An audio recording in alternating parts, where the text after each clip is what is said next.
Only the class system. Okay, it's recording. So, you know, I've been studying this witch phenomenon since I was a little girl. I've always been fascinated with her, and I knew that she was more than just the Wicked Witch of the West. I knew there was something that just didn't add up, just like something about Eve's story just didn't add up to me. And I've always been on the hunt for information. And some of the information took me into these crazy different rabbit holes. There's so many different ways to go, but what I've come up with is 9 different elements of the perfect storm of what created the witch hunts. So here's a way to participate. I decided, okay, I'm going to give you guys some freebies for the next quiz. So the next quiz isn't for a month away. That's right. We only have a month left. Um, and so it'll be on the 4 units, including the witch unit. And I'm going to give you a couple of free answers right now, but you have to help. You have to raise your hand if you think the Salem trials were bigger than the European trials. I don't know. Okay, ready for the answer? So, no, the European witch hunts were far larger than the Salem ones. The Salem ones are what we know about because we live in the US and we've seen Sabrina the Teenage Witch and we've seen Crucible and we've seen these things that make us think we are, it's all about Salem. Salem only, it was the dregs. Yes, there was policing going on. There was the policing of women's bodies and all of the things. Everybody was so freaking paranoid in New England in the 1600s. But this was the after effects. This was the leftovers, the dregs of what happened in Europe that I'm about to talk to you about. So for several hundreds of years, we basically in Europe created the church, the state, and the nobility all together created this new system that would completely erase women's contributions. Would have been bigger since there was a new world and people were more paranoid. No, what happened was, good question, Katie. What happened was people actually left Europe because they wanted to preserve their religion. And the Puritans actually had a more extreme version of their religion and they wanted to be able to practice it. So the Puritans of New England actually were far more paranoid than what the norm was becoming, because by the 1700s people believed in some different things, that God was a thinking rational God. That's what a deist is. And that our founding fathers were deists. So, but the idea then is really of Salem is really encapsulated. The other thing is Salem is really racialized, but we'll get into that whole thing probably next week when we talk about colonization. Because yeah, suddenly we've got witch hunts and they overlap with colonization. They're all connected. You know why? Because the very playbook that the European hierarchy and church and every people that created this perfect storm, this 400-year campaign, state-sponsored campaign of terror for hundreds of years, they use that same playbook in colonization, in enslavement. Okay, it's still the things that happened that created the witch hunts are still in play today. Okay, next question. Raise your hand if you believe that the midwives of Europe would have called themselves witches. Would they have named themselves witch?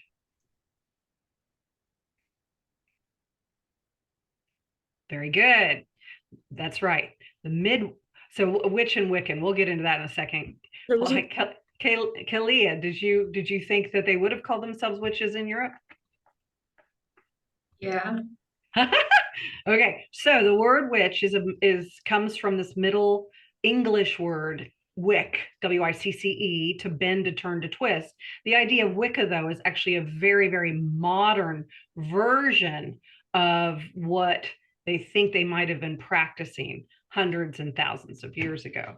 But the truth is, if we're looking at this one little slice of the population that would have been you know, tried and convicted as a witch, they would have been considered midwives or cunning women or nurses, but they wouldn't have used the word witch. That was a word that was later used to defame and then used to colonize later on. So that's another question on your quiz. Very good. So another question: the witch hunts were a gendered phenomena, meaning it was mostly women that were tried, tortured, and convicted. Who believes that? Very good. Excellent. Yes, that is exactly right. This is one of these things we study. You all got this right on the quiz. One of the things we study because 85% of people who were tried and tortured and convicted, not necessarily in that order, would have been women. Yes, there were men who were also, but usually men kind of got away with a lot more, especially as men got into this service magician stuff that started happening in the 1700s. There was this big salon, very privileged thing where a male magician would come in and do all this alchemy stuff for the ladies of the, of the court and all this. So the whole idea of like an intellectualized magic became a thing that became very male gendered. That's kind of where this whole idea of the wizard and that sort of thing sort of comes up with. But what we're looking at a complete resetting of women's roles 500 years ago. And so that means that they were, yes, children, as well as animals, they were convicted of witchcraft too. Now, we used to say it was like 2 million people across Europe, blah, blah, blah, that were women that were killed and hung and burned and blah, blah, and tortured and all this horrible stuff. But now they think it's more like several 100,000, because part of the problem is that court documents weren't necessarily kept, and that became an issue. But recently, in the last 50 years, there's been new scholarship that has started to trickle up, and that's where I've like, oh yeah, dive in. So how does it overlap with some of the stuff we've been talking about? How does it overlap with the other stuff we're going to be talking about, like colonization, like enslavement? How would this playbook be applied? The same playbook that condemns someone for being a witch, right? So let me show you my little kind of annotated bibliography. I think a lot of these are on the bibliography of the at the top of the modules, right, on your modules page. So this little handy, if you're in nursing or you know anybody who is a nurse, this little gem was written like 50 years ago by Barbara Ehrenreich, and she's done a lot of stuff on poverty. Like, she was an incredible writer, Witches, Midwives, and Nurses. And it really talks about how it was a political event between women healers and the church. Okay. In 1401, the church had a credibility problem. This was before the Protestants came in, right? The church had a credibility problem because, a lot of people were like, okay, they were peasants. They didn't have money for taxes. They didn't have money you could give money to the church and it would absolve your sin for you. Well, what if you didn't have money to give to the church? So the church was so freaking wealthy. People were like, yeah, something feels weird here. People started questioning, right? They started questioning the church, and even the Pope at that time wrote something called a papal bull, as in a document that said the greatest threat to the church is a midwife. What? We're going to get into why. Okay. So that was one of the things. And even Thomas Hobbes and maybe a couple other like famous enlightened men said they would rather take medicine from a midwife than they would from a university trained physician. So a midwife then was someone who didn't just catch babies, but actually cared for whole villages. The midwife helped especially the peasantry. And I'm going to get into why that was such a threat to the church. Okay, I love this book, Wicked Bodies. I got this when I was in London at one of the British Museum a couple of years ago. So our first slideshow is going to be on this. This is all about the propaganda. This is all about the printing press, directly linked. to the witch hunts. We think that there's propaganda and all the narratives and stuff now, and all that misinformation that's in social media. Like, doesn't it make you crazy when you see things that aren't true? Well, this is the playbook that they borrowed from the printing press. That's how they turned everybody off from women and women's contributions. This is one of my new heroes. Her name's Sylvia Federici. She's still alive. She is a powerhouse, y'all. She's the one who connects the direct correlation between colonization, enslavement, and the witch hunts of Europe. Okay. This is another groovy dude. His name's Ronald Hutton. And although I kind of disagree with him on some of the stuff he says about mother goddesses and constructions of goddesses and stuff like that, he is a phenom when it comes to understanding how the word witch was colonized and how some of the newer scholarship. He talks a lot about the deeply rooted paganism in that were so established in the growing and harvest seasons for people to eat and survive. So that's one of the reasons why the church had such a tough time changing people's mind and joining the church. And look, this is a picture of him. Look at him, he's a jolly fellow. Okay, anyway, he is like, is he at Oxford? No, he's at I don't know where he is. Oh, University of Britain. He's a Brit. Okay. Eve's herbs. Ooh, this is really cool. This talks about how we think that birth control is one of these taboo subjects and always has been until maybe a few years ago. Not true. For thousands of years, birth control, as in using herbal knowledge, was used to prevent pregnancy. Also, they didn't have birth, they didn't have pregnancy tests back then, right? So you really didn't know you were pregnant until you felt movement. Okay. And so up until that point, nobody was going to ask you anything or think anything about it, because all these herbs would bring your period.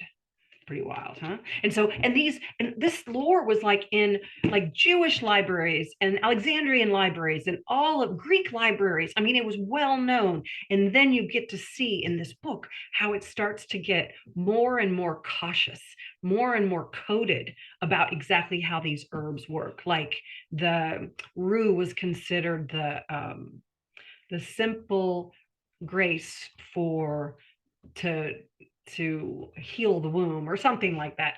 This is a brand new book in defense of witches, and it's translated from the French. If you're looking for a fresh take, if you're looking for one of the newer reads, this is pretty easy to get through, and it's also wonderful. This is a really fun book. Women Who Fly. Pretty cool, right? The more women that fly, the more they fly, and the more in patriarchal societies. Dig this. This is my own conclusion.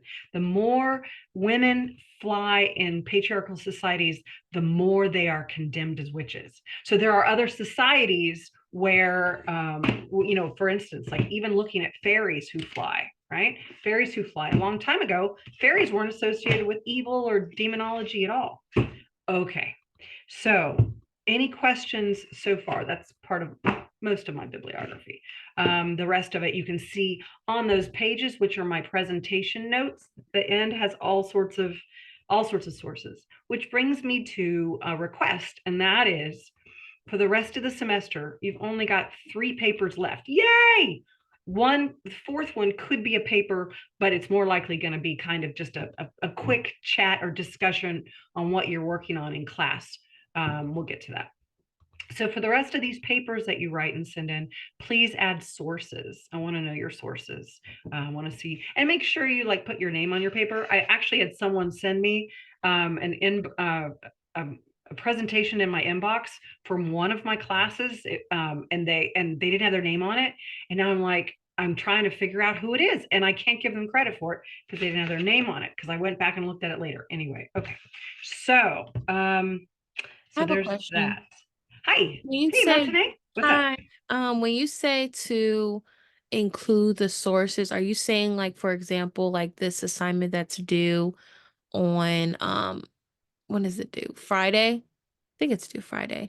We want us to put our sources on there? Yeah, like list at the end of the Okay, paper. okay, okay. Cool. Thank you so much. Okay. You're welcome. Okay, let's see. So first off, let's start by let's start by talking about, and this can be from anywhere, right? It can be from Disney. It can be from, because boy, does Disney know how to engender evil or what? I mean, look at Snow White, right? Look at Cinderella. Look at Entangled. We've even talked a little bit about this before, as we've talked about stories, how, especially ageism, right? The older woman, if she's young and beautiful, then she's good.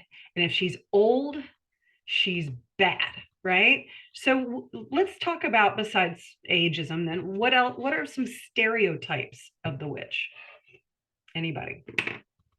Stereotypes. What do you think a witch is, or what did you see in stories about a witch, good or bad? With the big noses and stuff. Hey, Sanam. They're like portrayed to look really ugly. Really ugly. Okay, right. Okay, yeah. Patricia. Hi, sorry, I couldn't find the unmute button. Um, a lot of the portrayals of witches that I've seen in media, like the stereotypical Halloween witch, are very anti-Semitic and just very anti-woman, and they all look like a variation of like the anti-Semitic, like Baba Yaga, like blood libel sort of. Excellent. Like the witch in Hansel and Gretel, for example, it's supposed to be like, oh, evil Jewish woman eats Christian kids, protect your kids from Jewish people, and it's very anti-Semitic and racist. For example, like I the love what you just said. Okay, thank you. So aligning the witch with Halloween, as well as, and hold on, Katie, I saw your hand was up 1 second. Halloween, as well as, dig this. So for 1,000 years, okay, so the Roman emperors, right? The Roman emperors had already put, and we're talking about what, 2,000 years ago or so, they'd put into place anti-Jewish and anti-magician laws. Interesting that Patricia also had kind of that overlap there. But such laws were not practiced again until 1,000 years later. That is the Holy Roman Catholic Church. And what caused the church to take seriously the threat of ceremonial magic? That's what they thought Jewish people were doing. That's what they saw. They thought people doing ceremonial magic, including women, were doing. They thought, they waited 1,000 years, right? So like 1300 AD kind of thing, because they had a credibility problem. They suddenly needed to create the very evil, right, that they were purporting to eradicate. I mean, I hate to say it like that, but that's basically what happened. They decided, okay, we got to show them that God is better. So you got to create the bad guy to go after. And they began to target the witch and scapegoat the witch in a lot of different ways. Excellent. Katie, did you want to throw your hat in the ring? What's a stereotype of a witch? I wanted to like say like either evil stepmother Yeah, or I know that they usually have the stereotypical witch like prey on children, like very Hansel good. and Gretel, Yep, yep. uh Maleficent, Mother Gothel. They legit, Excellent. So, their and victims were children, so excellent, right? So you actually have, one of the things that the church purported was that witches eat children, right? They need children, or they use children somehow to make their magic, right? So that's propaganda. So you're right, really good call on that. And I'm certainly, like Yoffel or whoever, in Disney was certainly a softening of some of the older fairy tales, right? Because remember the fairy tales, when there were hundreds of Hocus Pocus, perfect, exactly. By the way, did you all notice, did you see the second Hocus Pocus that was made? The first Hocus Pocus 20 years ago with Bette Midler and what's their names, was like, it's all about, we love to watch her get hurt, we love to watch them bomb, we wanted to see them suffer. And then now the most recent one, they actually showed Bette Midler's character as a young girl being teased or tortured, whatever was happening to her, and we have a completely different version. We even see a colonized overlap related to one of the characters, young woman of color. So you've got, now you can kind of see this arc, this change of the perception, more of an apology. Hi, Jacqueline, how are you? I'm good. Yeah. Well, we always have broomsticks. Broomstick. Yeah, and they're always dressed in black, so Dressed in black. Very Even good. if you choose black as your color, you know, they always look at you as if you're practicing an evil stuff. Right. Yeah, Right. related to witch, yeah. Excellent. Thank you so much. Although I love wearing black. I gotta say, I love wearing my black. Cool. Okay, cool. Why don't we get started on the first slideshow then, which is about wicked bodies. And it's a really fascinating journey in how no, no, no, no, no. Hold on. Hold on. Which screen? Wait. Sorry, guys. Hang on. There we go. Can you all see this? The art of degradation. Give me a thumbs up, Katie, Sanam, if you can see this, the starting. Great, thank you so much. Suddenly I hit share screen and everything kept like, here we go. Okay, so there really was 500 years ago, this complete shift in perception about women and women's roles. And capitalism's gonna filter into it, believe it or not. The start of capitalism, the childhood, the cradle of capitalism really began here 500 years ago. That'll be in another slideshow. This slideshow begins to focus on what will kind of be, and I'm not going to get into any great details, but none of it, all of it's misogynistic, right? It begins to paint the picture of how women specifically were vulnerable to the devil. Up until this point, the devil had been a gnat. The devil had just been, something you could say a prayer over all through the Middle Ages. But interestingly enough, that same way that the church needed to make the great evil, the great Satan, who women were particularly vulnerable to, especially old women whose, quote, wombs had gone cold. So it was this way of starting to re-envision and disinvite women from being included in the wealth of the merchant guild. The wealth of women were not allowed to university. Women were not allowed in places of power or authority. Yes, I will give you this, and I'll probably come back to this again and again. And that is, if you were married, you had power through your husband. If you were a woman of the nobility, like of the court, you probably had some kind of wealth. So we're talking about the hundreds of thousands of women that were part of the peasantry, most of all. And they would have been handed this knowledge of healing, but it wasn't just healing. I wait till I tell you all of the ways that women were disincluded from participating in the public life. The public domain. More and more they became cloistered to the domestic world and devalued for the work they were doing. Katie. You said that I had an example of when you said that women would marry men with power. I don't know if you've like seen the show Jamestown, but No. there's I forget her name, but she marries basically the mayor, and she basically manipulates all the men to do stuff for her and her lady friends. Interesting. It sounds like that's quite a point of view, isn't it? Right? So she's like wielding power.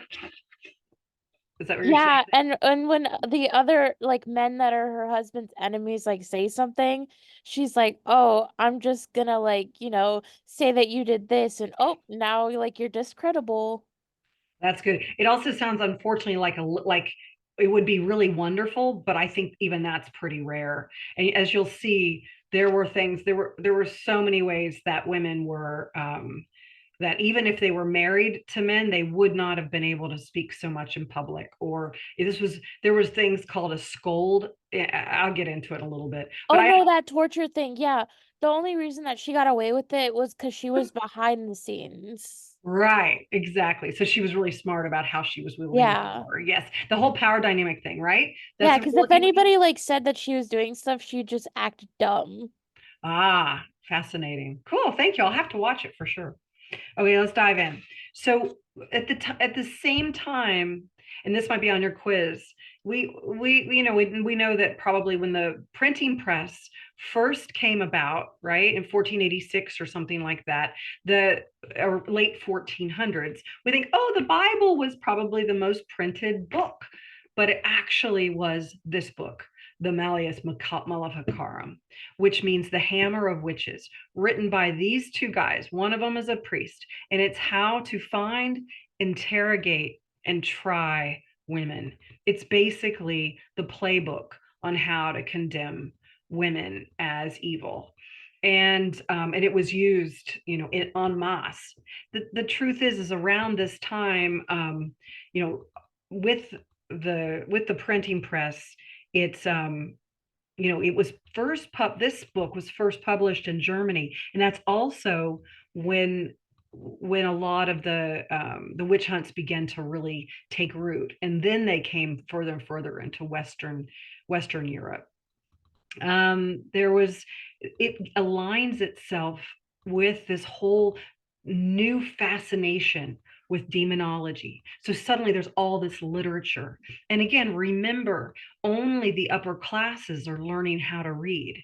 So you've got classism and you've got disadvantaged peasantry, right? Remember, when we look back at our fairy tale unit and the idea of it was in this women's world of the domestic sphere that women were sharing stories that were, cautionary tales, entertainment, tales of social justice, preparing their young daughters to go out into the world. That's why we have so many heroines as heroes as young girls, because these stories. But when the printing press hit, then it was Hans Christian Andersen and Charles Perrault and the Grimm brothers who went around getting these stories from little old ladies, right? Old wives' tales. And then they wrote them down and got the credit for it in those books. And that was a little bit later on, probably, right? 1700, something like that. But this book did a lot of damage. Okay, so remember, so there's a very famous artist. Just as the printing press was developing, they were developing the art for it. And this is where the propaganda really, really begins. Albert Dürer was, I think, this German artist, and he's the one who started doing all this really cool stuff with woodcuts, like kind of like, how we do stamps and sponges. That's what this print is made out of.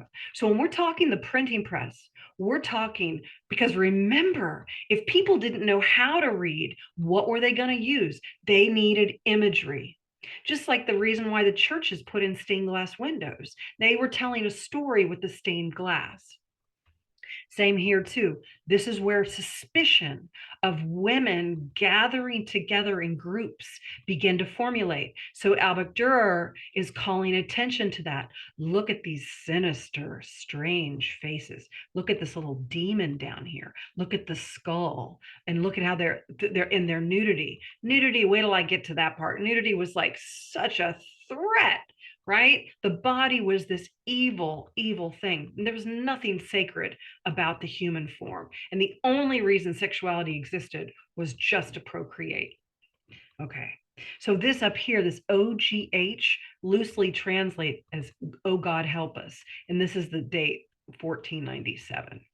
Pretty wild, huh? So just so you know, for your artsy types, engravings used for printmaking were these crude woodcuts, and they began to appear like in the year 1400, giving the difficulties of scraping out the wood between the lines that got printed and the danger that the lines were too thin. Early woodcuts consisted mainly of thick outlines with minimal shading. The rubber stamp and potato print are familiar forms for relief. The newer design of woodcut began to be produced by elimination, cutting away everything except the lines or shapes to be printed. It was the German artist Albert Dürer who transformed the medium with woodcuts, with subtle gradations of tone and suggestions of texture.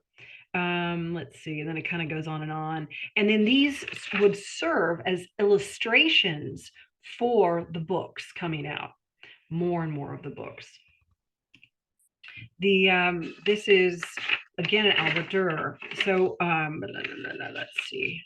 This shows you one of the things when you're looking at a witch a woman who is perceived to be someone who has been captivated and entranced by the devil. So this would be a representative of the devil, is riding backwards. Understanding witchcraft was to see the reversal of normal ethics and practices. So her riding backwards was a way to symbolically show that. The Cupids are symbolic of the hag, calling her a hag, the love for the devil. It's all about sexuality. Then the storm in the background shows that some witches were so powerful, they used the force of evil to bring weather events. So they were obviously credited or charged. The imagery is quite different than the Renaissance art, where female bodies, here are the female bodies of this propaganda, and there's so much of it, you guys, it's to show that female bodies, especially as aging, are ugly, and they demonstrate the wickedness of the witch through the symbols in the art. This is a really fascinating one. This is called, and this is Hans Baldung Grien, and it's from 2 wood blocks. And there's a lot of sexual symbolism here, tying sexuality to the devil, tying it to nature. Look, everything in here is symbolic. So you've got this woman riding backwards on a goat. You've got this potion in between her legs, and you've got all of the potions spewing out. So much sexual symbolism. A gloomy forest sets the scene. Nature is not of God. So now you've got the demonology of nature. Think what that means today. It started 4,000 years ago when Marduk killed the first great-great-great-great-grandmother goddess, and his carcass, the carcass of her, became the heavens and the earth. So the earth is a dead thing. Now you're taking it to the next point, where in the religion of the time, nature is not of God. Yes, my grandmother used to say nature is the art of God, yada, yada. But here, nature is always often a backdrop to the evil doings, like hence going into the woods to have some kind of an evil gathering and that sort of thing. Then there's also some ancient abstract writing throughout here, and it points to the origins of magic work that has been committed. Lots of visuals in all of these woodcuts. I'm going to go a little closer. This is ancient. This shows you that magic didn't just come out of a vacuum, that it actually has this ancient, old origin. They're not quite sure. Here, let me see. We attribute this one to Veneziano, who's Italian. You can kind of see this, and we think it is, but we see this naked hag, and look, she's got all of these babies, and it's showing that this carcass that she's riding is, they're calling her breast dugs.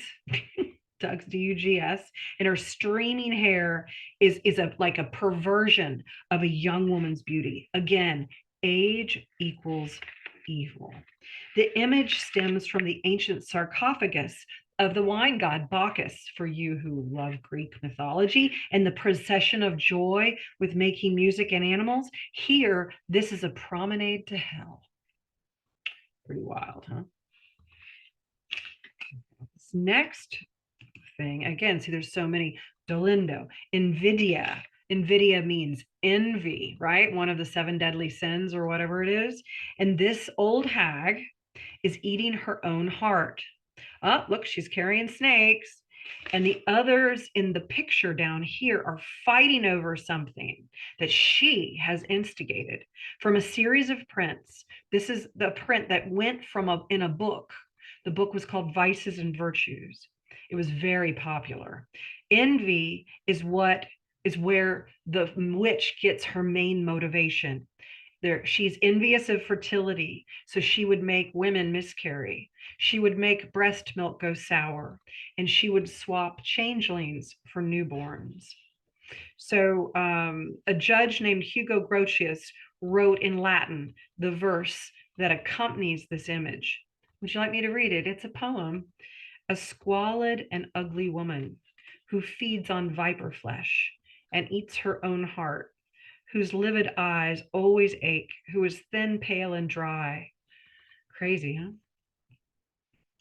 Yes, there's more. I won't keep this going forever. I promise I'm almost finished. But basically, this is by a guy named Kuzel. Oh, somebody come. Allegory of Discord.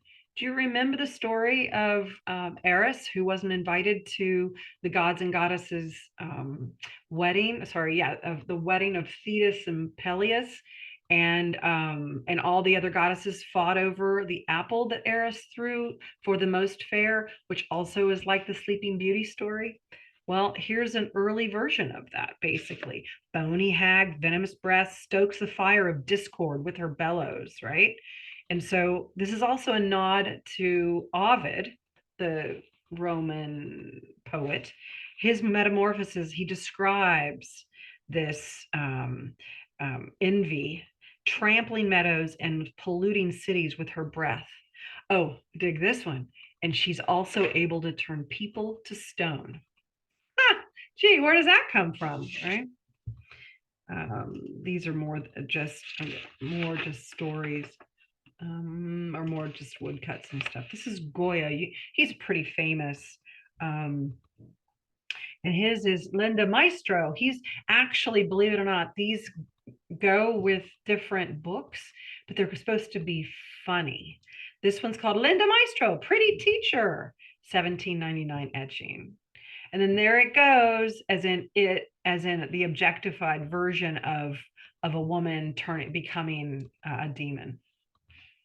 This one's important. I want you all to keep this in mind. It's made by a guy named Jacques Deguenne II, 1604. And this guy, now remember, you've got these early universities going on at this time, which mostly men go to. And it's also where you have this emerging university trained physicians, right? Who really don't know a whole lot. And what they do know, they probably have gotten from a cunning woman. And he was obsessed. This guy was obsessed with magic and black magic, and witches. He attended a newly established university. All this included a field of study of natural history, astronomy, and anatomy. His fascination with the science counterbalanced by the wild inventions of occult practices. So this has so much in the way of horror imagery, making monsters out of devilish parts. What horror movie or horror book does that sound like? So literally taking books and pieces and putting it together to make new, sorry, it's pixelated, new and fiendish things. So it's really getting to a point in our, do we have any more? Yeah, getting to a point in our, yeah, I'm going to stop there. In early, this is called the early modern era, by the way. 500 years ago was the early modern era. It's the era where we're leaving the Middle Ages and we're talking about Europe. Europe was becoming hugely wealthy, right? Church nobility were wealthy already. And now you got this merchant class growing and growing. And so what also starts to happen is this idea that is people all need to have different roles, and some roles are worth more than others. So I'm kind of gonna stop there. Oh, so what I was thinking of was Frankenstein. Did anybody else? It's okay, Nora, don't worry. So Frankenstein, or if you remember Mary Shelley's Frankenstein, about putting different parts of animals, or putting parts to make a human. That's kind of where some of this stuff comes from. So again, the idea of occult practices, the idea of nature and animals, remember, think of familiars, right? All of these things are starting to cultivate, and they're percolating with powerful imagery. This is like pornography for the masses. Think how buttoned up they were at this time. Think how, women couldn't be outside breastfeeding in public. Women couldn't really be outside much. They all were like kind of buttoned up to here, and they everything about the body was evil. The only way out was through spirit, and through God and spirit and heaven. So these ideas then were titillating. Think about the eroticization that happens for these men who are part of a power system that gets support and monies to be able to take away a widow's home. And that's where it kind of started. It started with wealthy widows. It also had started, back in the Magna Carta, there was a lot more alms for the poor, meaning there was a lot of safeguards in place 1,000 years ago, where if you suddenly found yourself without a home, you could go beg. If you found yourself without a home, you could go sleep on the church bench. Around 500 years ago, that was eradicated. People were being pushed into the cities, beautiful Venice, beautiful, like all of these amazing places where there were thousands and thousands of homeless people. So what happened 500 years ago when they were trying to get people to go to cities to work was suddenly there was a mass of pauperization of the peasantry, and they were starving. And anyway, so do I want to keep going? The food that they were growing wasn't even used for the peasantry anymore. It became used for commodity. And that's where some of this idea of early capitalism comes in. And it's just, the stories and these ideas, they just keep getting thicker and thicker. Even today, and this is one of the things I'm going to argue with you on Thursday, and that is when I show you the next, if I don't start it today, the next slideshow, which I promise is even more captivating, is this idea of how women really, really lost their power, how age played such a part. Why were old women such a threat? Because they had so much wisdom, and if they had money, they were even more of a threat, right? But most of them were just women who were able to go help the peasantry. But guess what? The nobility loved them too. And this drove the church crazy. So one of the things that the midwives did, or women did, was they used birth control for at least 2 reasons. And one of them was birth control, like this herbal knowledge that had been passed down for generations. The other was to ease pain and maybe heal. But that's when the church was like, no, this is why it was so threatening, because the church was like, no, only God can heal. You haven't said enough prayers yet. So this was in complete, talk about a political struggle that was happening. The other thing, though, I want to put in front of you now is this wasn't just midwives. This was all of women's contributions. This was all of women's leadership at that time, including religious leadership, which we're going to get more and more into. So one of the things, I'm going to read you a couple of quotes. We'll chat, and then I'm going to let you go. Let's see. Hold on. So Silvia Federici, this is one of the ladies I was telling you about. Phenomenal work, just phenomenal work. I hear she came to VCU or something a couple of years ago. I'm like, why didn't I know about this? Anyway, so what we're going to be talking about on Thursday is more of this idea of capitalism. I don't know that much about capitalism. I don't expect you to know anything about capitalism, but capitalism starts with real estate. It starts with land. It starts with grabbing land that would have been communal lands. So basically, at a time when women's contributions were on equal footing in a lot of ways, right? As, helpers with church, being part of the merchant guild, right? Being, alewives, meaning making their own beer and selling their own beer. All of these places where women were but they were already experiencing co-leadership, right? Capitalism was the response of feudal lords, the patrician merchants, the bishops and the popes, to a century-long social conflict. But we are taught that capitalism is this great evolution. It's an advancement away from feudalism. So I'm here to tell you it's not.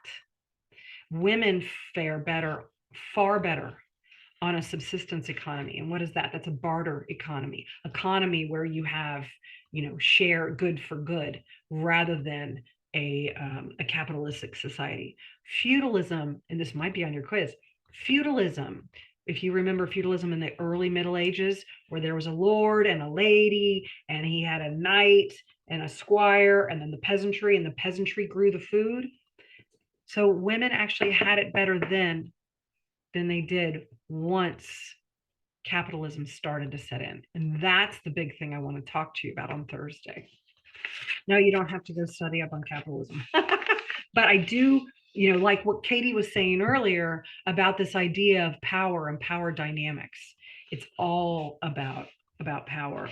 And the other thing that Federici says is capitalism is not a moment of historic progress. It was justified and created, and it provided more brutal and insidious forms of enslavement and services that were meant to conceal exploitations. If you think about how like when all of this oppressive system of capitalism has to exploit a worker, and it sets worker against worker to divide and conquer. It still does that now. So it builds on these divisions.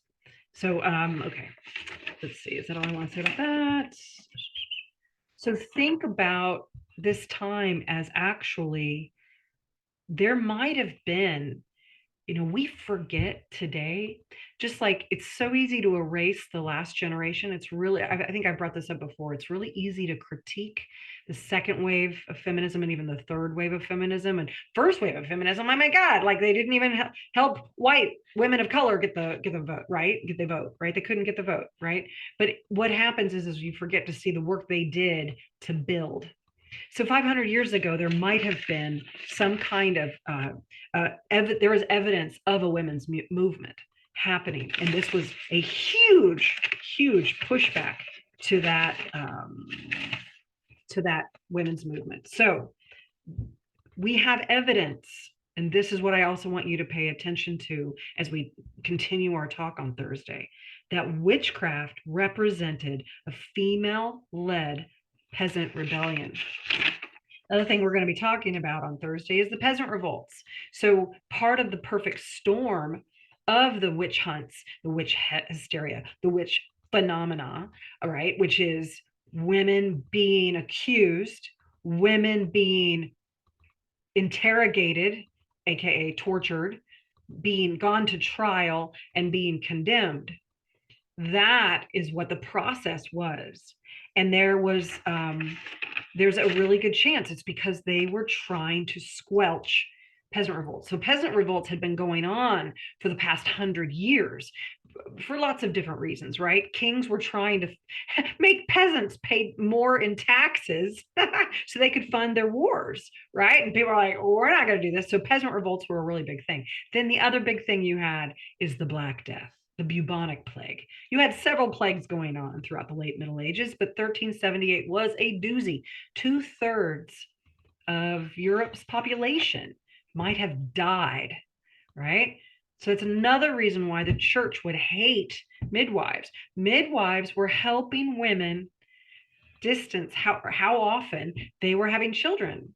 There's all this data now that we see. When women choose to have children and have a family, the women and their babies fare better when you can wait a couple of years before you have your next child, rather than back to back to back to back children. It's a drain on the family, the resources, the health of the mother, etc. Right? And so the church, after the Black Death, was like, we got to repopulate.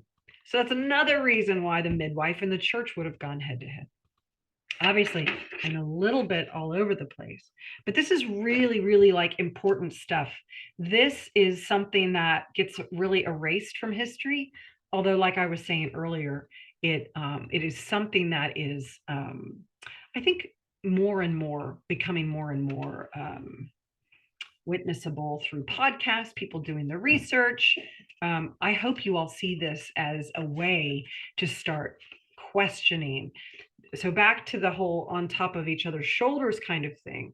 When we look 500 years ago at a possible women's revolt because they were trying to change the shape of women's values, women's contributions, uninviting them from the guilt, uninviting them from the burgeoning medicine that was going on, like in university and stuff like that. And basically, the church, the nobility, and the state, they all were behind these changes. So they stamped out some of this resistance.